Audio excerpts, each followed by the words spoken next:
Have you ever noticed that the things you want most seem to slip away the moment you reach for them? That job you interviewed for perfectly, but never heard back. That person who was interested until you showed you cared. That opportunity that vanished right when you needed it most. Here's what happened to David, a tech entrepreneur. He spent 2 years obsessively chasing one investor for his startup. Daily emails, networking events, strategic meetings. The investor kept saying, "Maybe later." David's desperation grew with each rejection. Then his grandmother passed away, and suddenly, chasing investors felt meaningless. He stopped reaching out entirely. 3 weeks later, that same investor called him. "I've been watching your company," he said. "I'm ready to invest." The deal David had been forcing for 2 years happened in one conversation the moment he let go. This isn't coincidence. It's an ancient pattern that Buddhist monks discovered over 2,000 years ago. They called it the paradox of desire. The harder you grasp, the more life slips through your fingers. But when you open your hand, what's truly yours finds its way back. Welcome to Echoes of Dharma. I'm here because you're probably exhausted from chasing what you want. Tonight, you'll discover why forcing creates the very resistance you're fighting against, and how a gentle shift in approach can transform everything. What I'm about to share has helped millions find their way to a life of ease instead of struggle. If you're ready to stop fighting so hard for what you want, then take a deep breath. Because the answer isn't about trying harder, it's about learning to trust. There's a story I want to share with you about a little girl named Emma who loved butterflies. Every summer, her grandmother's garden would fill with monarchs, swallowtails, and painted ladies dancing among the flowers. Emma desperately wanted to catch one. She would spend hours running through the garden, net in hand, chasing these beautiful creatures. But something strange kept happening. The moment she got close, they would flutter away just beyond her reach. The faster she ran, the quicker they escaped. Her desperation grew with each failed attempt. She would collapse in frustration, tears streaming down her face, wondering why the butterflies seemed to hate her. One afternoon, exhausted from chasing, Emma sat down beside the old oak tree and simply watched. She was too tired to run anymore. Her breathing slowed, her body relaxed, and she became very still.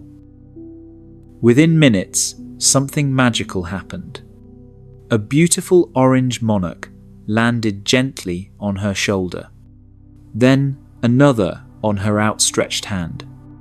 Soon, she was surrounded by butterflies, sitting peacefully in the very garden where she had been frantically chasing them just moments before.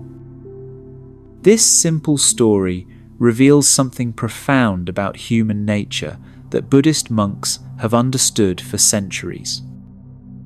In Zen Buddhism, there's a principle called Wu Wei, which translates to effortless action or non-forcing.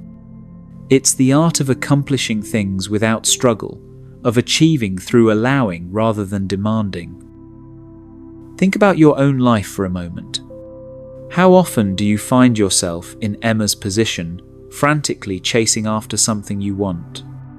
Maybe it's love, and you swipe endlessly through dating apps, going on date after date, each one feeling more forced than the last. The harder you try to find the one, the more elusive genuine connection becomes. Or perhaps it's career success. You network aggressively, send countless applications, push for promotions with an intensity that others can feel radiating from you. But somehow, Opportunities seem to go to those who appear more relaxed, more confident, more at ease. There's a reason this happens, and it's not because the universe is cruel or unfair. When we chase desperately, we unconsciously broadcast an energy of lack, of need, of incompleteness. People and opportunities can sense this energy, and instinctively they move away from it. Just like the butterflies fled from Emma's frantic pursuit. Buddhist psychology teaches us that attachment creates its own obstacles. When we cling tightly to an outcome, we create tension in our minds and bodies. This tension clouds our judgment, makes us act from desperation rather than wisdom, and ironically pushes away the very thing we're trying to attract. Let me tell you about Sarah, a software engineer in her early 30s. After a difficult breakup, she threw herself into online dating with military precision. She had profiles on 6 different apps, went on 3 dates a week, and analysed every conversation like a strategic campaign. She read books on dating, hired a coach, and even scheduled her workouts around her dating schedule. After 8 months of this intensive approach, Sarah was burned out and more single than ever. The men she met could sense her agenda from the first coffee date. Her conversations felt scripted, her laugh forced, her whole presence heavy with expectation. One rainy Tuesday, Sarah decided she was done. She deleted all her dating apps, cancelled her coach, and decided to focus on herself for a while. She started taking pottery classes, not to meet someone, but because she had always wanted to learn. She joined a hiking group because she loved nature, not because it might be a place to find her future husband. 3 weeks into her pottery class, something unexpected happened. A fellow student named Michael asked if she wanted to grab coffee after class to discuss glazing techniques. Their conversation flowed effortlessly from pottery to philosophy to childhood memories. There was no agenda, no pressure, no desperate energy. Just 2 people genuinely enjoying each other's company. They've been together for 2 years now, and Sarah often reflects on how love found her the moment she stopped hunting for it. Like the butterflies that landed on Emma when she became still, genuine connection appeared when she released her grip on finding it. This is the essence of what Buddha called the middle way. It's not about becoming passive or giving up on your dreams. It's about finding the balance between effort and ease, between action and acceptance. It's about wanting something without being enslaved by that wanting. The middle way teaches us that there's a difference between healthy desire and desperate attachment. Healthy desire is like a gentle current that guides you toward what serves your growth and happiness.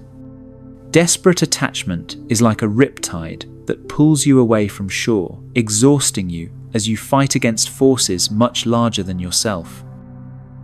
When you chase frantically, you're operating from what Buddhists call hungry ghost energy. Hungry ghosts are mythical beings with enormous appetites, but tiny mouths, forever seeking satisfaction but never able to truly receive nourishment. This is what happens when we become addicted to the chase itself, mistaking busyness for progress and desperation for dedication. But when you embody Wu Wei, when you act without forcing, something beautiful happens. Your energy shifts from neediness to wholeness. People are naturally drawn to those who feel complete within themselves.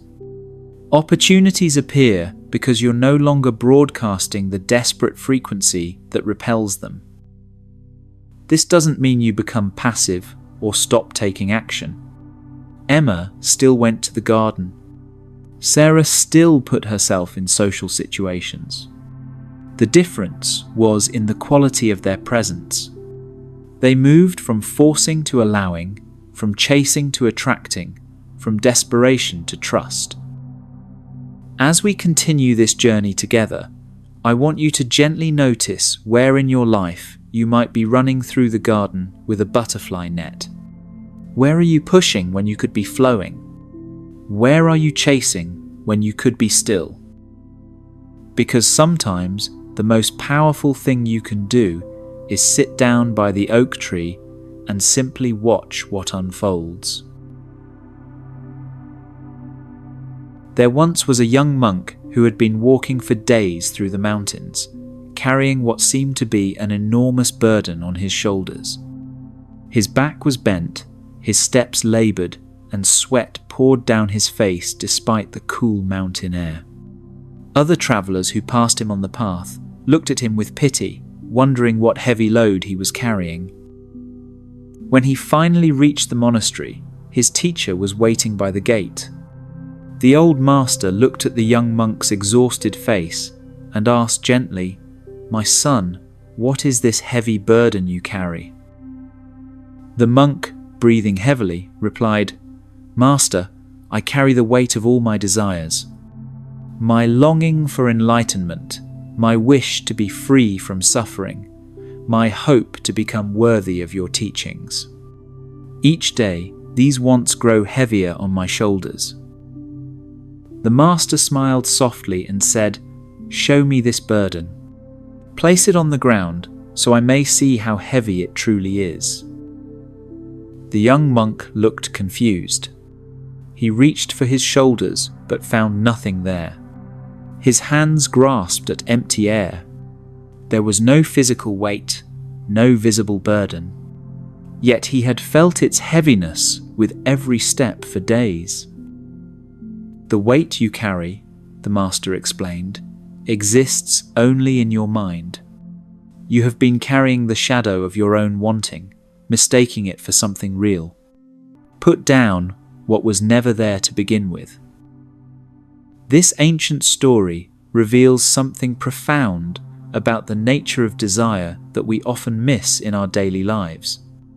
Buddhist psychology teaches us that our suffering comes not from what we want, but from how tightly we hold onto the wanting itself. The weight we feel is not the goal we're pursuing, but the mental tension we create around pursuing it. Think about something you really want right now. Notice how it feels in your body when you focus on not having it yet. There's often a tightness in the chest, a restlessness in the limbs, a weight that settles in your shoulders, just like the young monk experienced. This physical sensation is your body responding to the mental story of lack and longing. Buddha taught that this experience of wanting creates what he called dukkha, often translated as suffering, but more accurately understood as a fundamental dissatisfaction or unease. It's the background hum of "this isn't enough" that follows us through our days. The promotion we got last year no longer brings joy. The relationship we fought so hard to begin now feels routine. The house we saved for years to buy already feels too small. Let me share with you the story of Marcus, a successful architect who seemed to have everything figured out. Beautiful wife, thriving practice, respect in his community. But Marcus carried an invisible weight that grew heavier each year. He wanted to design a building that would make him famous, something that would cement his legacy in the field of architecture. This desire consumed him. He would lie awake at night, sketching, imagining awards ceremonies, picturing his name in architectural magazines. Every project he completed felt like a stepping stone to this greater goal, never satisfying in its own right. His shoulders literally began to hunch from the tension he carried. His wife noticed how he could never fully relax, never fully be present in any moment, because his mind was always reaching for something more. The turning point came during a simple dinner with his family. His 7-year-old daughter was excitedly showing him a drawing she'd made at school.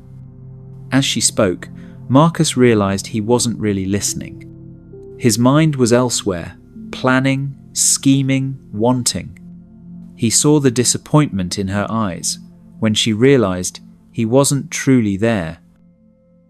That night, Marcus sat quietly in his studio and asked himself a question the young monk might have asked. What am I actually carrying? Marcus won the pay me. He began to notice that the weight he felt wasn't about architecture at all.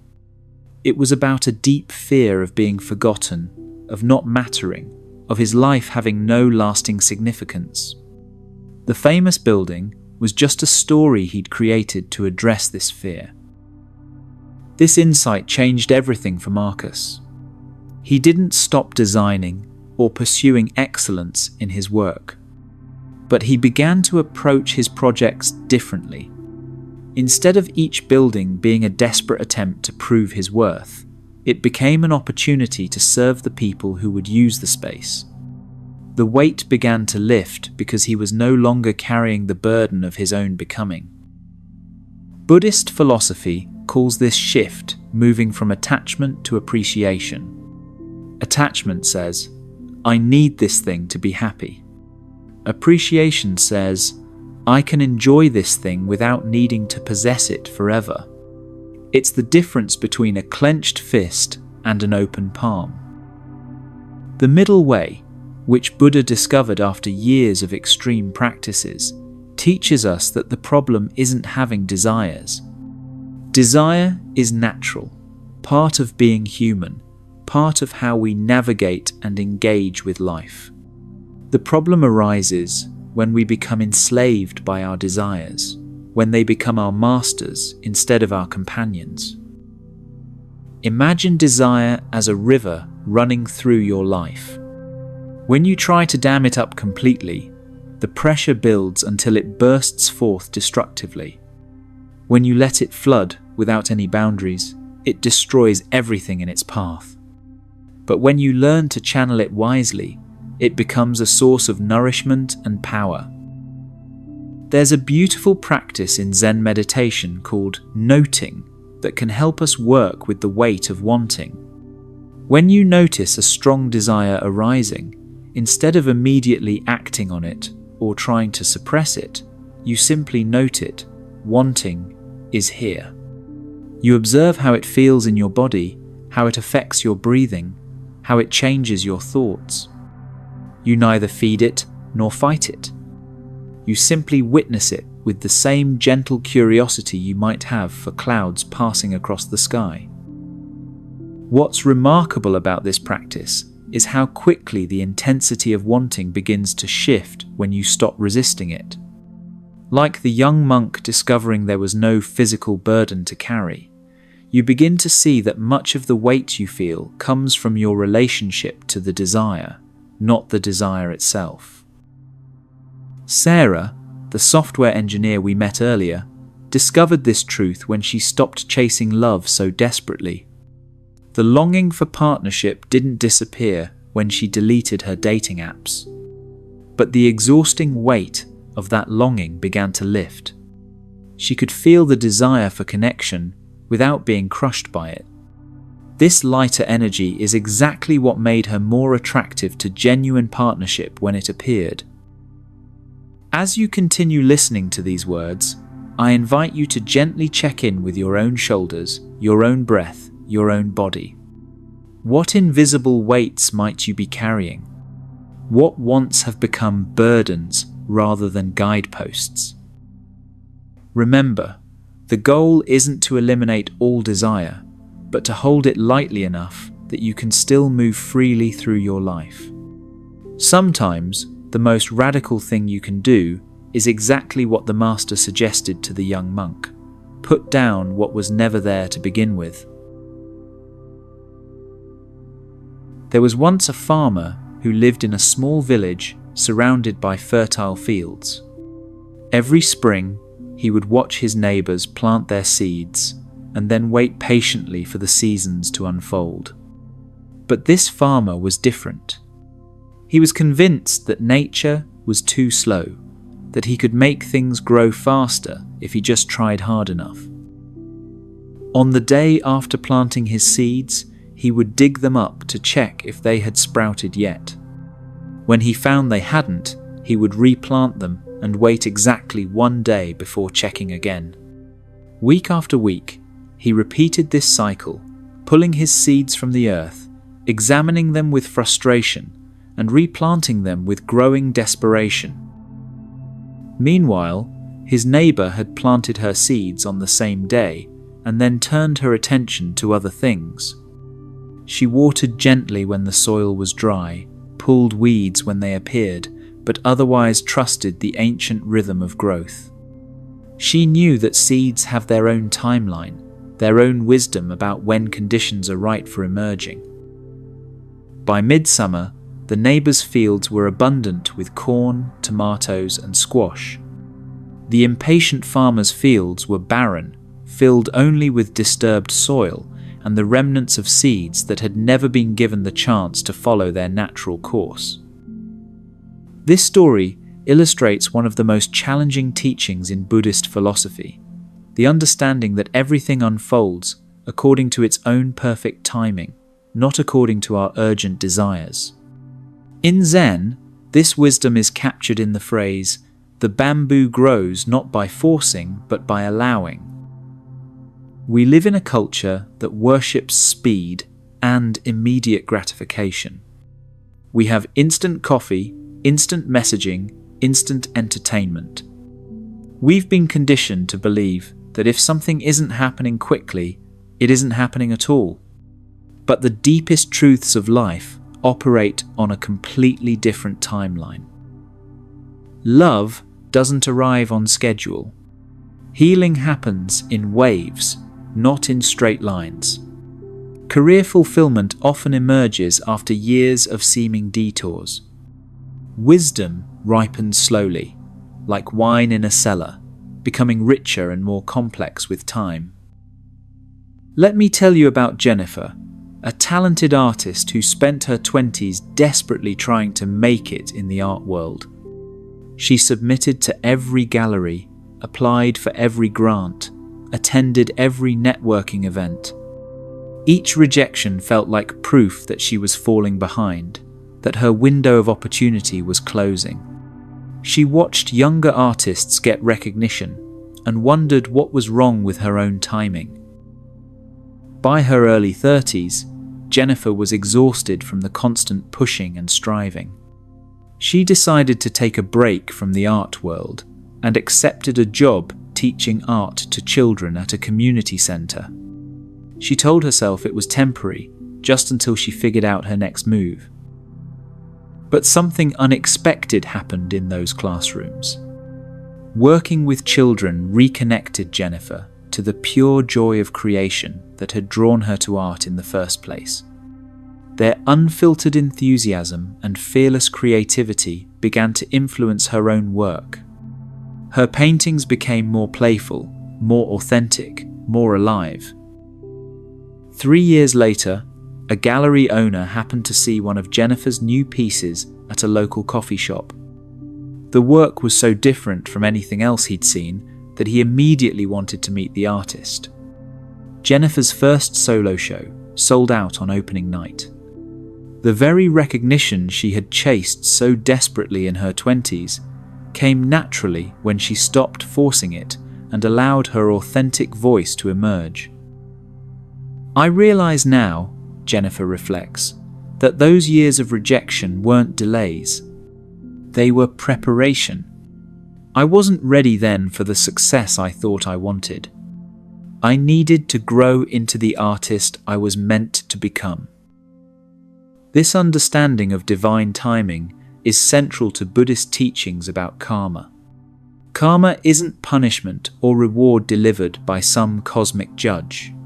It's simply the understanding that every action creates conditions, and those conditions ripen when circumstances are ready, not when we demand results. Think of karma like a garden. When you plant seeds of kindness, patience, and authentic effort, you're creating conditions for positive outcomes. But just as the farmer cannot force his crops to grow faster by digging them up daily, you cannot rush the ripening of karmic consequences through impatience and anxiety. Buddha taught that there are 3 types of karma: immediate, which ripens quickly; medium term, which unfolds over months or years; and long term, which may take lifetimes to fully manifest. Our culture only recognizes the first type, leading us to believe that if we don't see immediate results, we must be doing something wrong. But life's most meaningful transformations usually happen in the medium and long-term timeframes. The relationship that becomes deeply fulfilling often starts with years of friendship.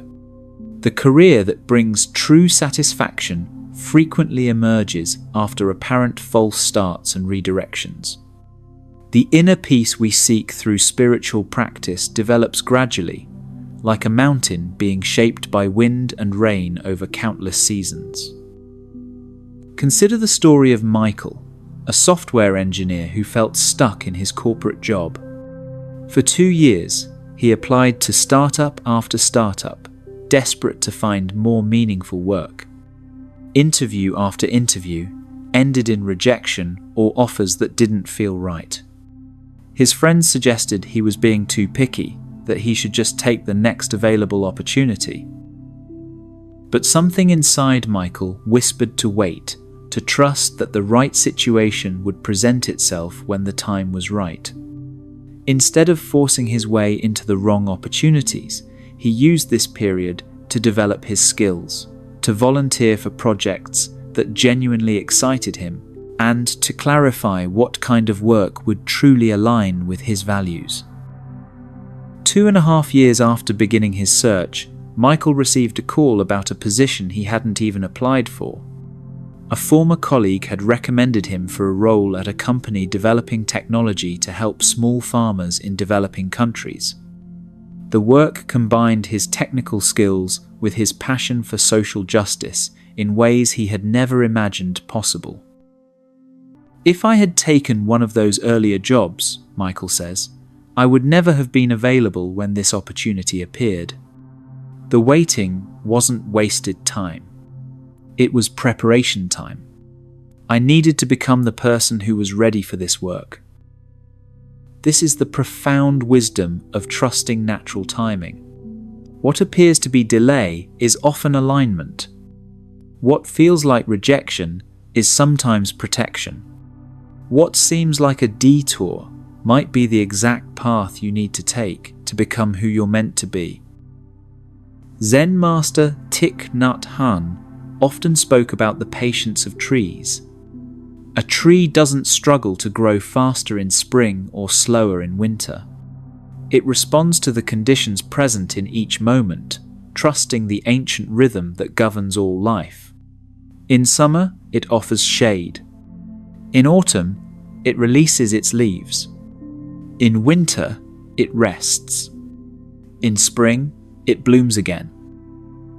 There's a beautiful meditation practice you can try when impatience arises. Simply breathe in and think, "This moment is exactly as it should be." Breathe out and think, "I trust the timing of my life." Notice how this simple acknowledgement can shift your entire relationship to whatever you're waiting for. The rhythm of natural timing asks us to become gardeners of our own lives rather than factory managers. Gardeners know that some seasons are for planting, some for tending, some for harvesting, and some for rest. They work with the cycles of nature rather than against them. As you reflect on your own life, where might you be digging up your seeds too early? Where are you pushing against the natural rhythm instead of flowing with it? 0. 5. What if the thing you're waiting for is actually using this time to prepare itself for you, just as you're preparing yourself for it?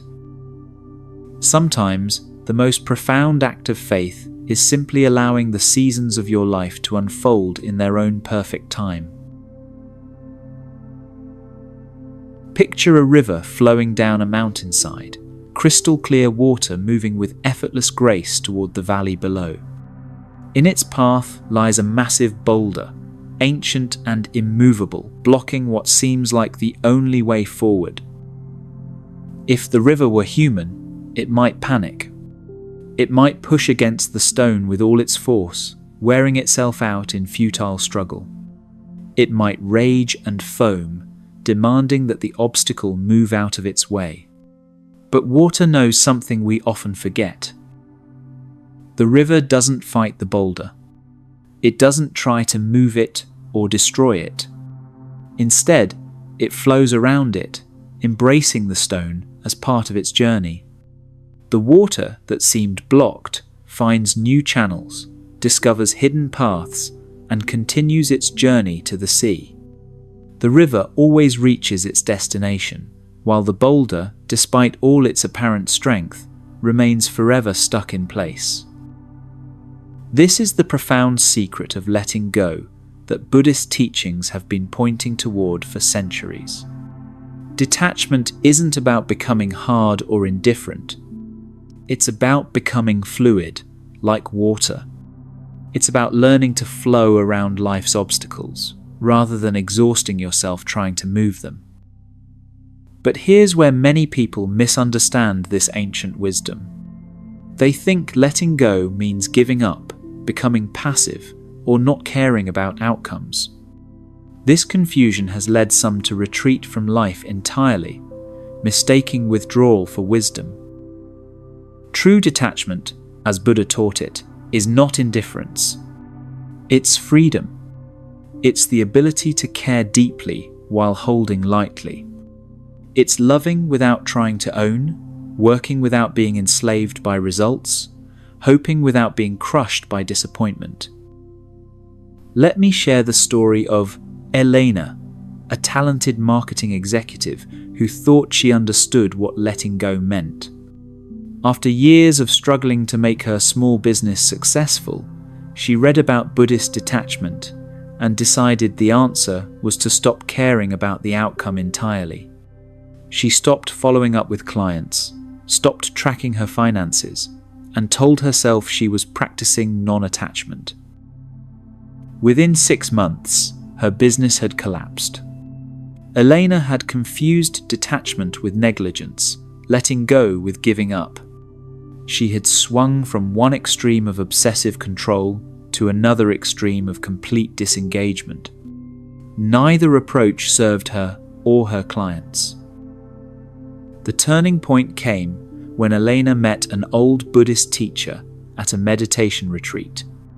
She told him about her business failure and her confusion about detachment. He listened quietly, then asked her a simple question. When you water a plant, do you grip the watering can until your knuckles turn white? Of course not, Elena replied. And do you refuse to water it at all because you're practicing non-attachment to whether it grows? 0. 5. Elena suddenly understood. No, I water it gently and consistently, then let nature take its course. This, the teacher smiled, is the middle way of detachment. You act with care and skill, but you don't strangle the outcome with your need to control it. Elena rebuilt her business with this new understanding. She worked diligently, provided excellent service, and followed up professionally with clients. But she no longer checked her email obsessively or lay awake worrying about every proposal. She planted seeds skillfully, then trusted the process of growth. Her business not only recovered, but flourished beyond her previous success. The key insight Elena discovered is that detachment has 3 essential qualities that distinguish it from indifference. First, detachment is active, not passive. Like the river that actively finds new channels around the boulder, healthy detachment involves full engagement with life. You show up completely, give your best effort, and participate wholeheartedly. The difference is that you're not emotionally enslaved by specific outcomes. Second, detachment is loving, not cold. When you truly let go, your heart opens rather than closes. You care more genuinely because your caring isn't contaminated by selfish agenda. Parents know this instinctively when they love their children enough to let them make their own mistakes and find their own paths. Third, detachment is wise, not ignorant. It comes from understanding the impermanent nature of all things, not from refusing to acknowledge reality. When you deeply understand that everything changes, that nothing lasts forever, you can engage fully while holding outcomes lightly. There's a beautiful practice in Zen Buddhism that illustrates this perfectly. It's called open hand meditation.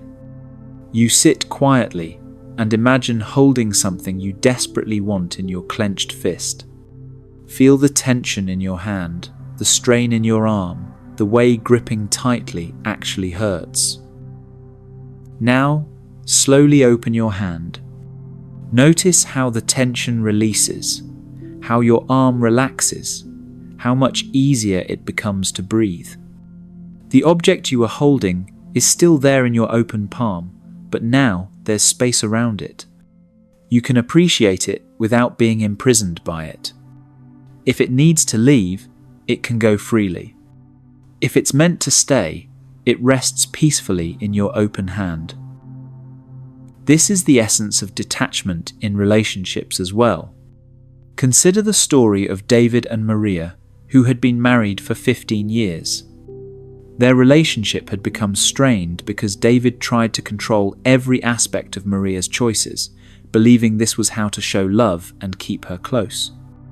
The tighter he held on, the more she pulled away, feeling suffocated and misunderstood. Everything changed when David learned about loving detachment. Instead of trying to manage Maria's decisions, he began to trust her wisdom. Instead of demanding constant reassurance about their relationship, he found security within himself. Instead of clinging to his vision of how she should be, he began to appreciate who she actually was. The paradox was immediate and profound. The moment David stopped grasping, Maria began moving closer. The space he created by letting go became filled with genuine intimacy. Their love deepened because it was no longer burdened by the weight of possession and control. I thought letting go meant losing her, David reflects. But it actually meant finding her again, and finding myself in the process. This transformation reveals something beautiful about the nature of letting go. When you release your death grip on life, you don't lose control. You discover a different kind of power altogether. It's the power of trust, of flow, of working with reality instead of against it. Buddhist psychology teaches that attachment creates suffering through resistance. When you cling to how things should be, you create friction with how things actually are. This friction generates the heat of frustration, anger, and disappointment. Letting go extinguishes this unnecessary fire. But perhaps most importantly, the art of letting go teaches us that we are already whole. So much of our grasping comes from the mistaken belief that we need external things to complete us. We chase relationships to fill our loneliness, pursue achievements to prove our worth, accumulate possessions to create security. True detachment arises when you recognize that your essential nature is already complete. You can enjoy relationships without needing them to define you. You can pursue goals without requiring them to validate you. You can appreciate beauty without demanding to own it. As you continue on this journey of understanding, notice where in your life you might be gripping too tightly. Where are you like the river, trying to push the boulder instead of flowing around it? What would it feel like to open your hand just a little, to create some space around the things you hold most dear? Remember, letting go is not a one-time event, but a daily practice. Each moment offers a new opportunity to choose: flow over force, trust over control, love over possession. And in that choosing, you discover that the art of letting go is really the art of living freely. There's an image that comes to mind when I think about the deepest kind of trust. A small bird resting peacefully on a thin branch high in a tree, completely at ease, even as the wind sways the branch back and forth. The bird doesn't stay calm because the branch is strong enough to never break.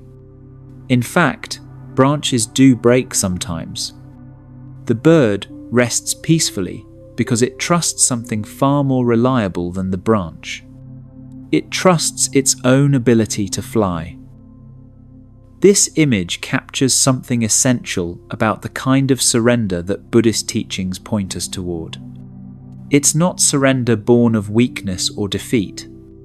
It's not the passive giving up of someone who has lost all hope. It's surrender rooted in the deepest possible strength. The recognition that your true security comes not from controlling external circumstances, but from trusting your own inner capacity to navigate whatever arises. Most of us have been taught to find security in exactly the opposite way. We try to make the branch stronger. We build bigger savings accounts, seek more stable relationships, create detailed plans for every possible scenario. While these things have their place, when they become our primary source of security, we've forgotten how to fly.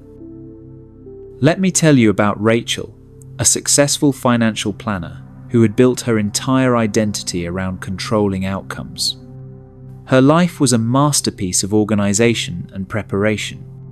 She had spreadsheets for her budget, backup plans for her backup plans, and insurance for risks most people never considered. For years, this approach served her well. She felt secure in her carefully constructed world of predictability. But then life did what life always does eventually. It presented her with something she couldn't plan for or control.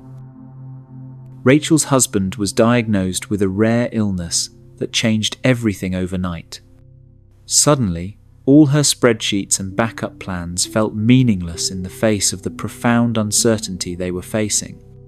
The medical treatments were experimental, the timeline unpredictable, and the outcome completely unknown. At first, Rachel tried to apply her usual strategies.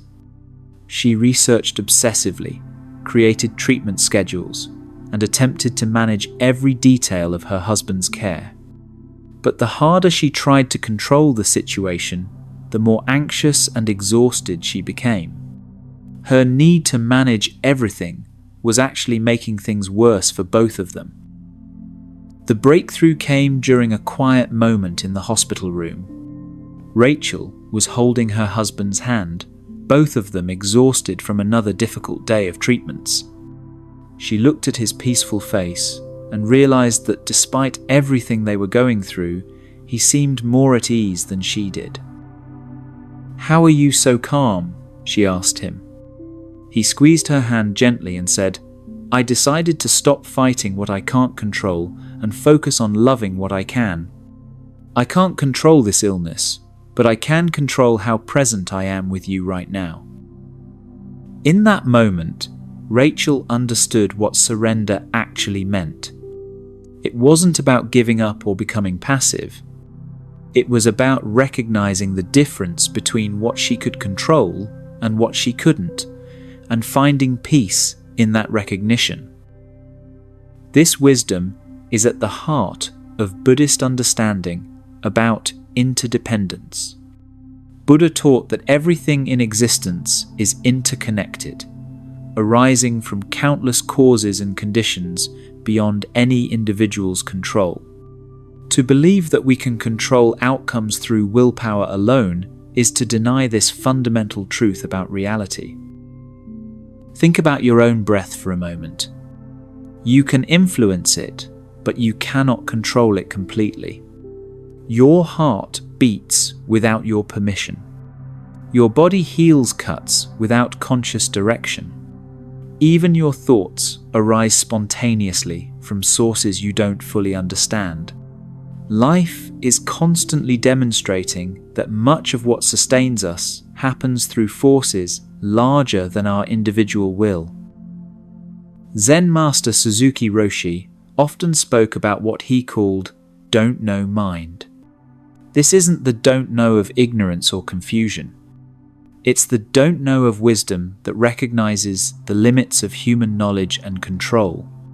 When you embrace don't know mind, you stop exhausting yourself trying to predict and manage every aspect of your future.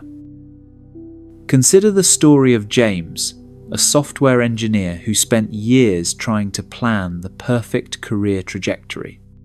He had mapped out exactly which companies he wanted to work for, which skills he needed to develop, and when each promotion should happen. When things didn't unfold according to his timeline, he became increasingly frustrated and desperate. The turning point came when James was laid off from a job he had fought hard to get. Initially devastated, he eventually decided to use this unexpected break to travel and volunteer with a non-profit that taught coding to underprivileged youth. He had no agenda other than to help and to give himself time to think. During those months of service, James discovered a passion he never knew he had. Working with young people who had faced real hardship gave his technical skills a deeper purpose. When he finally did return to the corporate world, it was with a completely different perspective on what success meant. Getting fired was the best thing that ever happened to my career, James reflects. Not because I planned it that way, but because I finally learned to trust that life might have better ideas than I do. This kind of trust requires what Buddhist teachings call beginner's mind. Beginner's mind approaches each situation with curiosity rather than assumption, openness rather than rigid expectation. It's willing to be surprised, to learn, to be wrong about what should happen next. There's a simple practice that can help cultivate this quality of surrender. Each morning, before getting caught up in the day's agenda, take a moment to silently say, I don't know what today will bring, but I trust my ability to meet it with presence and wisdom. Notice how this small shift in perspective can change your entire relationship to uncertainty. The paradox of surrender is that it actually makes you more powerful, not less. When you're not wasting energy fighting against unchangeable circumstances, you have more resources available for responding skillfully to what is actually happening. Like the bird that can rest peacefully because it trusts its wings, you can engage fully with life because you trust your capacity to adapt and grow. But perhaps the deepest aspect of surrender is learning to trust the unfolding of your own life. Buddhist philosophy suggests that each person's journey has its own inherent wisdom, its own timing, its own lessons to offer. When you surrender to this larger intelligence, you stop fighting against your own experience and start collaborating with it. Rachel discovered this during her husband's recovery. As she learned to release her need to control every aspect of his healing, she found herself becoming more present to the beauty that existed even in their difficult circumstances. The tenderness in their conversations, the gratitude for simple moments together, the way their love deepened through facing uncertainty side by side. I thought surrender meant losing everything, Rachel says now. But it actually meant finding everything I had been too busy planning to notice. This is the invitation that trust and surrender offer us all. Not to become passive or powerless, but to discover a different kind of strength. The strength of the bird that rests peacefully on the swaying branch, knowing that whatever happens, it has everything it needs to fly. As you reflect on your own relationship with control and surrender, ask yourself, where in your life are you exhausting yourself, trying to strengthen the branch instead of trusting your wings? What would it feel like to release just a little bit of that need to manage every outcome? Sometimes, the most courageous thing you can do is simply trust that life knows what it's doing, even when you don't. Imagine a mountain stream beginning its journey at the highest peaks, where the snow melts and forms the first droplets of water. This stream doesn't consult a map or debate which direction to take. It simply follows the natural contours of the earth, moving always toward lower ground, always finding its way to the valley below. When the stream encounters a fallen tree, it doesn't stop and struggle to push the obstacle aside. It flows around it, sometimes even being redirected into a more beautiful path it never would have discovered otherwise. When it meets rocks, it doesn't force its way through, but finds the spaces between them, carving new channels with patient persistence. The stream never doubts that it will reach its destination. It never questions whether it's on the right path. There's a quality of ease and inevitability to its movement, a sense that this is exactly where it belongs and exactly how it should be flowing. This is what your authentic path feels like when you're truly aligned with it. There's a sense of rightness, of natural flow, of doors opening at just the right moment. Not because the path is always easy, but because even the challenges feel like they belong to your journey. But how do you recognize this feeling in a world that often demands you swim upstream? How do you distinguish between what's truly meant for you and what you've been told you should want? Buddhist teachings offer us a beautiful framework for this discernment through the concept of right livelihood, one of the steps on the Noble Eightfold Path. Right livelihood isn't just about avoiding harmful work. It's about finding the intersection between your natural gifts, the world's needs, and your own deeper calling. Let me share the story of Carlos, a corporate lawyer who spent 15 years climbing what everyone assured him was the ladder of success. He made excellent money, worked for prestigious firms, and by all external measures was thriving. But every morning, he felt like he was forcing himself into clothes that didn't quite fit. The work drained him in ways that had nothing to do with being tired. He would finish successful negotiations feeling empty rather than energized. He began to notice that his body held tension differently on Sunday nights, anticipating another week of work that felt increasingly misaligned with who he was becoming. For years, Carlos dismissed these feelings as ingratitude or laziness. He had worked so hard to build this career. Leaving would mean disappointing his family, walking away from financial security, starting over in his 40s. The rational mind had 1,000 arguments for staying exactly where he was. But there was something else happening in Carlos's life that he couldn't ignore. For the past few years, he had been volunteering on weekends with an organization that provided legal aid to immigrant families. This work energized him in ways his corporate practice never did. Hours would pass like minutes when he was helping a family navigate the complex immigration system. He found himself thinking about these cases even during his day job, strategizing ways to better serve people who truly needed his help. The contrast became impossible to deny. In his corporate work, he often felt like he was using his skills to serve systems that didn't align with his values. In his volunteer work, he felt like his abilities were flowing toward their natural purpose. It was the difference between pushing water uphill and allowing it to find its natural course. The transition wasn't immediate or dramatic.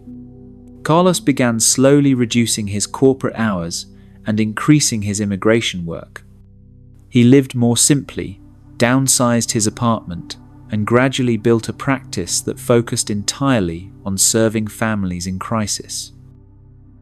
"I make less money," Carlos reflects, "but I sleep better than I have in 20 years.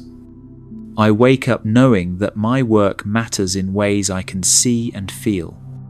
This path chose me as much as I chose it." Carlos's story illustrates something Buddhist wisdom teaches about authentic paths. They have a quality of mutual recognition.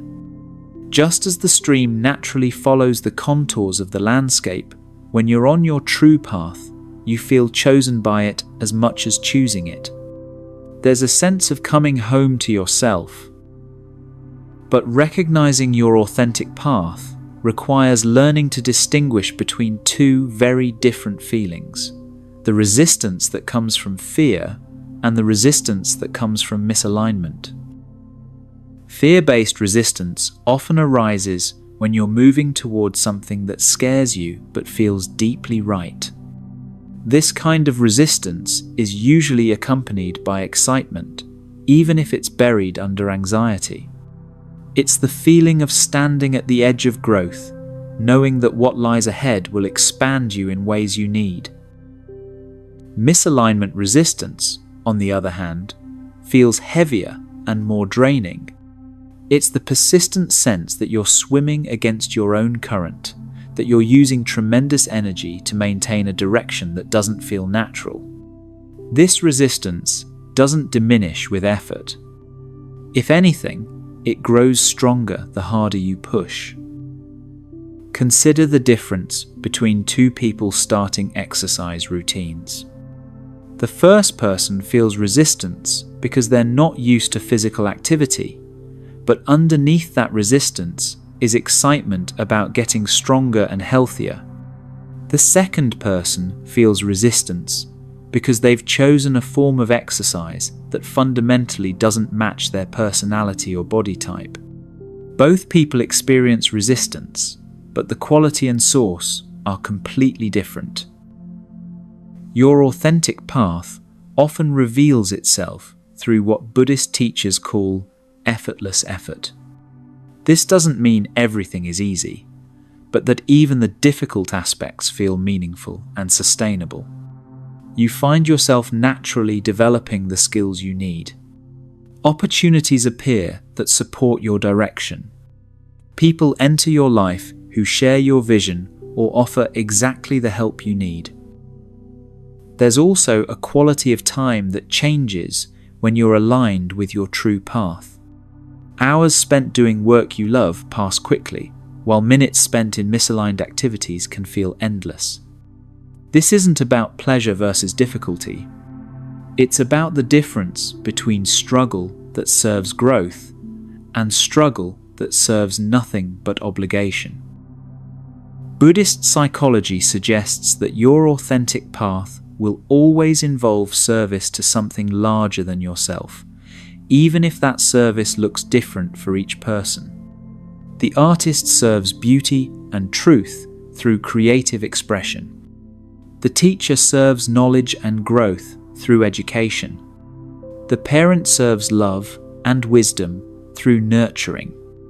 The healer serves well-being through care and attention. When you find work that aligns with your natural gifts and serves others in ways that feel meaningful to you, you've discovered what the Buddha called right livelihood. This path doesn't drain your life force. It replenishes it. Even when you're tired from effort, you feel fulfilled rather than depleted. But perhaps most importantly, your true path always honors your authentic nature rather than asking you to become someone else. Like the stream that follows the natural contours of the landscape, your path should work with who you are, not against it. There's a simple practice you can use to check your alignment. When facing any decision, ask yourself, does this choice feel like swimming upstream or flowing downstream? Does this opportunity ask me to become more myself or less myself? When I imagine myself on this path, do I feel energized or drained? Your body often knows the answer before your mind does. The right path typically creates a sense of expansion in your chest, a feeling of breath flowing more freely. Wrong paths often create tension, constriction, a sense of your energy being squeezed into too small a space. As you reflect on your own journey, where do you feel most like that mountain stream, flowing naturally toward its destination? Where do you find yourself forcing against the current? 0. 5. Your authentic path is always available to you, waiting to be recognized and followed. Sometimes, the most profound choice you can make is simply to stop swimming upstream and allow yourself to flow in the direction you were always meant to go. In a small monastery nestled in the mountains of Tibet, the monks begin each day not with frantic planning or urgent goal setting, but with a simple ritual of release. As the first light touches the prayer flags, they gather in the meditation hall and spend the first hour of each morning consciously letting go of everything they cannot control. They release their attachment to how the day should unfold. They let go of their need for specific outcomes. They surrender their agenda to something larger than their individual will. This isn't a passive resignation, but an active preparation for meeting life with open hands and clear hearts. This ancient practice offers us a powerful template for transforming these teachings from beautiful ideas into lived reality. Because wisdom that remains only in the mind is like a seed that never touches soil. It may contain all the potential for growth, but it will never bear fruit in your actual daily experience. Let me share how you can adapt this monastery morning practice to your own life, regardless of your schedule or living situation. The essence isn't about sitting in meditation for hours, but about starting each day with conscious surrender rather than unconscious grasping. Begin with just 10 minutes each morning, ideally before checking your phone or diving into the day's demands. Sit quietly and take 3 deep breaths, allowing your body to settle into the present moment. Then, gently bring to mind one thing you've been trying to control or force in your life. It might be a relationship you're trying to fix, a career goal you're pushing toward, or simply the need for your day to go exactly as planned. Hold this concern lightly in your awareness, like holding a butterfly that needs to be free to fly. Now, speak these words silently or aloud. I release my need to control this outcome.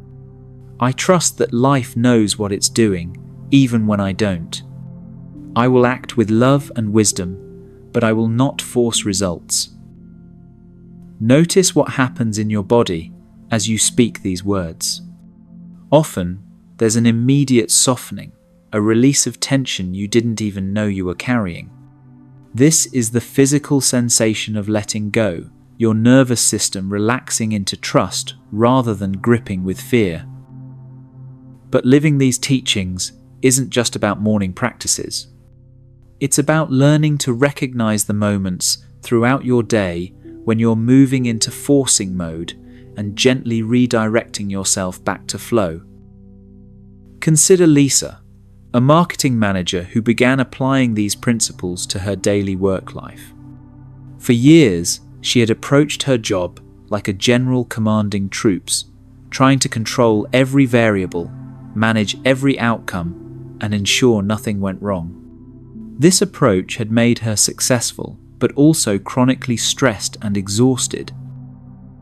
Lisa started noticing the physical sensations that arose when she was in forcing mode. Her shoulders would tense, her breathing would become shallow, and she would speak faster and with more urgency. These became her signals to pause and ask herself, am I flowing with this situation, or fighting against it. When she caught herself forcing, Lisa developed a simple practice. She would take 3 conscious breaths and ask, "What does this situation need from me right now?"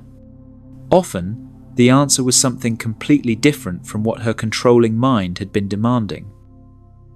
Instead of micromanaging her team's every decision, she began trusting their competence and offering support when needed.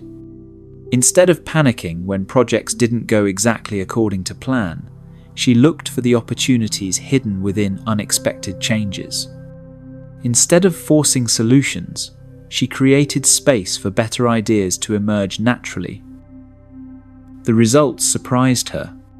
Not only did her work become more enjoyable, but her team became more creative and engaged. Projects flowed more smoothly because there was less resistance in the system. Clients responded better to her relaxed confidence than they had to her previous anxious perfectionism. "I thought letting go would make me less effective," Lisa reflects. "But it actually made me more effective because I stopped wasting energy fighting reality and started working with it instead." This principle applies equally to handling setbacks and disappointments. Buddhist wisdom teaches that resistance to what has already happened is the source of most emotional suffering. What's done is done. The only choice is how to respond to what is, not to wish it were different. When facing disappointment, try this simple practice. First, allow yourself to feel whatever emotions arise without judgment. Sadness, anger, frustration are natural responses to loss or change. The practice isn't about suppressing these feelings, but about not adding resistance to them. Then, when you're ready, ask yourself, how is this situation asking me to grow? What might this apparent setback be protecting me from or redirecting me toward? How can I meet this challenge with wisdom rather than reactive fear? This doesn't mean pretending that difficult situations are good or that all suffering is meaningful. It means choosing to engage with reality as it is, rather than exhausting yourself wishing it were different. Building patience, one of the most essential qualities for living these teachings, requires daily practice with small frustrations. The traffic jam, the slow internet connection, the person who cuts in line. These minor inconveniences are perfect training grounds for developing the patience you'll need for life's major challenges. Each time you feel impatience arising, pause and breathe. Remind yourself that this moment is exactly as it needs to be for your practice.